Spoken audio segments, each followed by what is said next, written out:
पंढरपूर नगरपालिकेच्या नगराध्यक्षपदासाठी सुरू असलेल्या राजकीय सस्पेन्सवर अखेर पडदा पडलेला असून अर्ज दाखल करण्याच्या अंतिम दिवशी म्हणजेच आज 17 नोव्हेंबर 2025 रोजी ही निवडणूक प्रामुख्याने तिरंगी लढत म्हणून निश्चित झाली आहे। पंढरपूरच्या राजकारणाचं केंद्रस्थान असलेल्या या प्रतिष्ठेच्या निवडणुकीत अनेक राजकीय समीकरणं बदलताना दिसत आहेत। भाजपनं ही निवडणूक स्वबळावर लढण्याचा निर्णय घेत परिचारक गटाचे निष्ठावंत लक्ष्मण शिरसट यांच्या पत्नी श्यामल शिरसट यांना उमेदवारी जाहीर केली। या उमेदवारीमागे भाजपची स्पष्ट राजकीय रणनीती दडलेली आहे। भाजपनं ओबीसी समाजाचं कार्ड खेळून ही लढाई ओबीसी विरुद्ध मराठा अशा जातीय समीकरणांवर आधारित ठेवण्याचा प्रयत्न केलाय। शिरसट कुटुंबाचा अनेक वर्षाचा नगरपालिकेतील अनुभव हा भाजपसाठी एक जमेची बाजू आहे। पण दुसरीकडे एक नाव मात्र सुरुवातीपासून चर्चेत असल्याचं पाहायला मिळालं आणि ते नाव म्हणजे डॉक्टर प्रणिता भालके यांचं। स्वर्गीय आमदार भारत नाना भालके यांच्या निधनानंतर मिळालेली सहानुभूती आणि त्यांचा राजकीय वारसा घेऊन त्यांच्या सून डॉक्टर प्रणिता भालके मैदानात उतरलेले आहेत।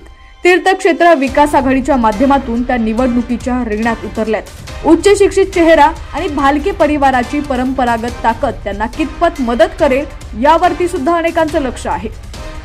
या दोन प्रमुख दावेदारांमध्ये माजी नगरसेवक राहुल साबळे यांच्या पत्नी सारिका साबळे यांनी देखील आपला उमेदवारी अर्ज दाखल केलेला आहे। अभिजित पाटील यांच्या नेतृत्वाखालील विठ्ठल परिवर्तन आघाडीकडून त्या समोर आलेले आहेत। विठ्ठल परिवर्तन आघाडीकडून त्यांची उमेदवारी जाहीर झालेली आहे आणि त्यांनी आज आपला उमेदवारी अर्ज दाखल केलेला आहे।